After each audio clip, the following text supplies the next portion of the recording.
सिंह दलाल जिंदाबाद, चौधरी सिंह दलाल जिंदाबाद, चौधरी उदयमान जिंदाबाद, राम दलाल जिंदाबाद, राम दलाल जिंदाबाद, राम दलाल जिंदाबाद, चौधरी उदयमान जिंदाबाद, चौधरी उदयमान जिंदाबाद, चौधरी उदयमान जिंदाबाद, चौधरी उदयमान जिंदाबाद, राम दलाल जिंदाबाद, राम दलाल जिंदाबाद, चौधरी उदयमान जिंदाबाद।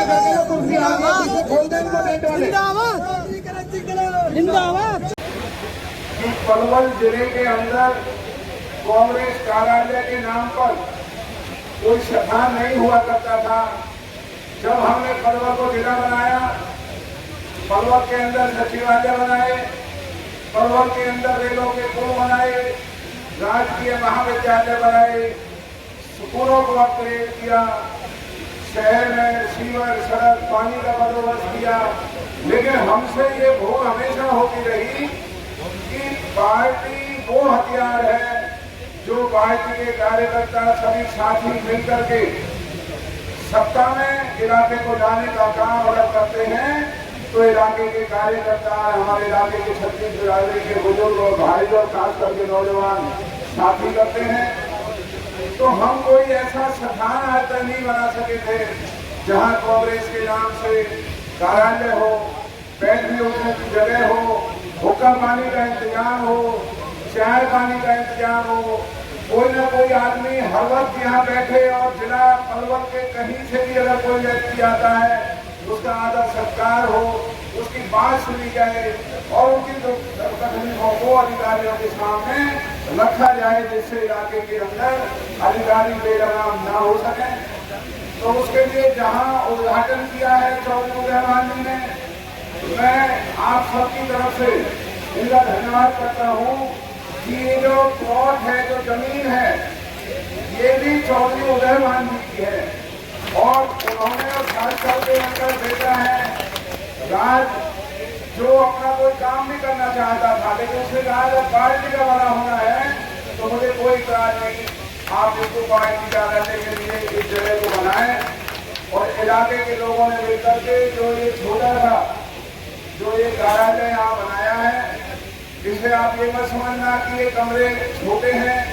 हम आपको विश्वास दिलाते हैं क्योंकि मेरे घर को बनने में अभी 2-3 महीने हैं। बाग में जाने में लोगों को दिक्कत होती थी। कई लोग ऐसे भी होते हैं जो पार्टी के यहाँ वो भी आ सकते हैं जो हमसे नाराज है। मेरे यहाँ आने में कई लोग शायद कतराते भी होंगे, उनको कोई परहेज होगा। तो अब ये स्थान हमने एक ऐसा इस इलाके के लिए बना करके दिया है कि यहाँ तमाम इलाके की 36 बिरादरी के लोग यहाँ आए। और आज आपसे मैं अनुरोध करता हूँ, हमने जल्दबाजी में ये प्रोग्राम भी हल्का कर दिया क्योंकि खादर में और बैसलात में बहुत बड़ा बाढ़ का प्रकोप है।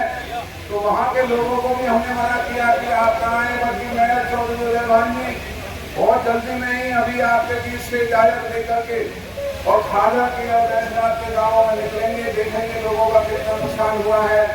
आज ये सरकार एक ऐसी निकम्मी सरकार जिसने पानी खोलने से पहले जो रजवाहों को, यमुना के किनारों को और जो गांवों में शहरों में सीवर को इंतजाम किए जाते थे कोई इंतजाम नहीं किया। और ये जो बाढ़ है ये बारिश की बाढ़ नहीं है, ये जो बाढ़ नुकसान कर रही है ये बीजेपी की एक बहुत बड़ी भूल है क्योंकि वो केवल लोगों को जाति और धर्मों में बांट करके नफरत फैलाने का काम करते हैं, लोगों की दुख तकलीफों को नहीं समझते हैं। आज हमारे खादर का इलाका, बैसलात का इलाका, आगे होडल हसनपुर के जो गांव है वहाँ भी बाढ़ का प्रकोप है। कोई सरकार की मदद वहाँ नहीं आई है अभी तक। लोग वहाँ पर घिरे हुए हैं, न दवाई है न खाने का इंतजाम है। तो ऐसी निकम्मी और बेहूदी सरकार इस हरियाणा में कभी नहीं बनी। मैं ज्यादा नहीं कहते हुए क्योंकि अभी हमें निकलना है, मैं एक ही चीज का आपको विश्वास दिलाने जा रहा हूँ। ये कांग्रेस कार्यालय का तो उद्घाटन नहीं हुआ है आज, ये आज का कार्यालय नहीं, आने वाले हरियाणा की सरकार का मुख्यालय रहेगा। ये कांग्रेस कार्यालय का उद्घाटन नहीं हुआ है आज, ये आज का कार्यालय नहीं, आने वाले हरियाणा की सरकार का मुख्यालय रहेगा। आज का कार्यालय नहीं, आने वाले हरियाणा की सरकार का मुख्यालय रहेगा।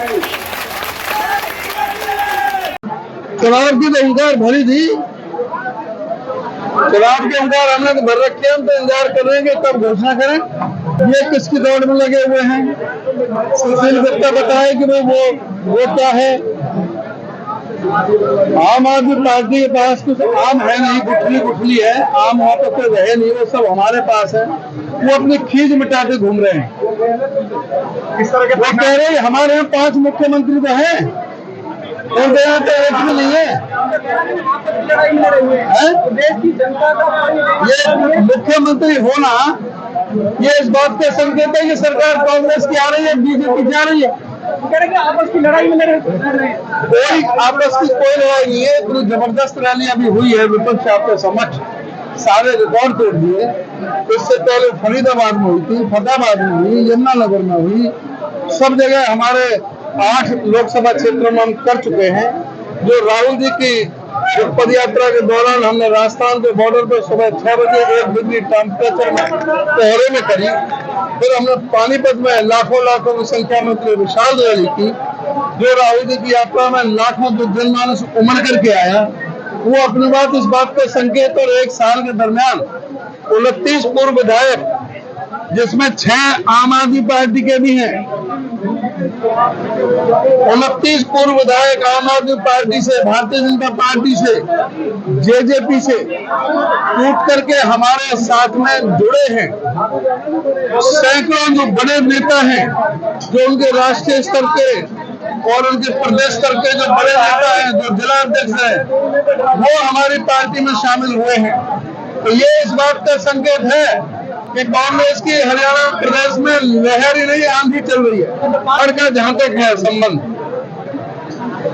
ये तो ठीक है कि कुदरत का कहर है और उससे कोई भी सरकार हो वो छुट्टी नहीं रहती, लेकिन साथ साथ हमारी मानवीय सरकार की भी गलतियां हैं। उनमें सबसे बड़ी गलती है इलीगल माइनिंग, जो अवैध माइनिंग हो रही है, जो हमारी ठोकरें लगी हुई है। जमुना की बाढ़ को रोकने के लिए, कटान को रोकने के लिए ये ठोकरें और बांध जो स्पर जो लगे हुए हैं, इन्होंने अपने 9 साल में एक सिंगल ठोकर नहीं लगवाई, कोई बजट ही नहीं रखा। जो ठोकरें लगी वो हुड्डा साहब के कार्यकाल की लगी हुई हैं। जो बांध बने थे वो उनके समय के बने हुए हैं, या पहली सरकार द्वारा बने हुए, हमारी जो पहली जो सरकार नहीं है। इन्होंने इस तरफ कोई ध्यान नहीं दिया और उसका परिणाम है कि जो यमुना में कटाव हुआ, जो कि इतनी भयावह जो ये स्थिति बनी। और जो इलीगल माइनिंग है, उसकी वजह से इलीगल माइनिंग करने के लिए जमुना में ये बहुत गहरे जो कर दिए गए गड्ढे, उसका भी एक कारण है। और दूसरे नालों की सफाई नहीं हुई, नदियों का मैं उधर गया था यमुनानगर जिले में, कुरुक्षेत्र में, करनाल जिले में, मैंने दौरे किए सारे बाढ़ग्रस्त एरिया में। बिलासपुर से लेकर के बबन तक सारा जो पानी घरों में बंद होकर के रह गए लोग। जो वहां पर सरस्वती नदी है, चितल नदी है, जो रॉक्सी नदी है, जो पथराला नदी है, जो सोम नदी है, उन सब की नहर की सफाई ना होने की वजह से जो दादूपुर नलवी जो नहर थी, जो होटा साहब ने बनाई थी, 50 साल से जो मांग चल रही थी उस राय की, उस नहर को इन्होंने डी नोटिफाई कर दिया, जिससे किसानों ने संकल्प कर दिया, आगे दरवाजे गेट बंद कर दिए, जिसकी वजह से पानी रुक गया, पानी खड़ा हो गया, जिसकी वजह से वो फ्लड का जो मुख्य कारण बने। तो ये जो बाढ़ जो है, इसमें कुदरत का कमी थोड़ी है, ये तो हमारी है कि हमने कोई नालों की सफाई नहीं करवाई। उनमें अगर जो दादूपुर नलवी नहर होती तो ये उस इलाके की जमुना के साथ वालों को छोड़ के उसमें बाढ़ नहीं आती और जमुना के किनारे इलीगल माइनिंग नहीं होती तो इतना नुकसान नहीं होता। कि हथरी कुंड बैराज से जो दिल्ली तक पानी आने में 220 किलोमीटर का सफर हरियाणा में से होता है। कोई ये नहीं चाहेगा कि मेरा हरियाणा डूब जाए, हरियाणा में नुकसान हो जाए। ये जो कहना मैं इस बात को सही नहीं मानता। अब ये कहना जो इनका जो मुख्यमंत्री है भगवंत मान ने ये कहा कि SYL का पानी ले ले हरियाणा, अब इनको शर्म नहीं आती? SYL को किसने रोका? SYL को इन्होंने रोका, हमने रोका। SYL का पानी हम तो दे रहे हैं। अगर वो SYL खुद ही होती तो पंजाब भी नहीं डूबता, पंजाब भी बच जाता। उसके लिए भी ये दोषी है। हम तो कह रहे हैं कि आज भी कि उस SYL को पूरा करो। जबकि आप कह रहे कांग्रेस क्या दिए है, लोकसभा की 10 सीट है, बीजेपी जीतेगी, कांग्रेस एक सीट जीत पाएगी। अब उल्टा हो जाएगा, अब उल्टा हो जाएगा। क्या तैयारी लेके जा रहे हैं आप? तैयारी पूरी है, जनता एकदम उठी हुई है सर, सारा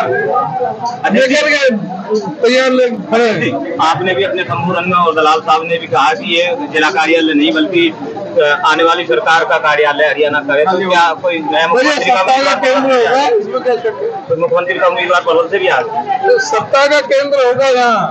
कॉन्फिडेंट है मुख्यमंत्री कोई बने, मुख्यमंत्री कोई बने, पलवल भी उसमें सबसे बड़ा हिस्सेदारी होगी।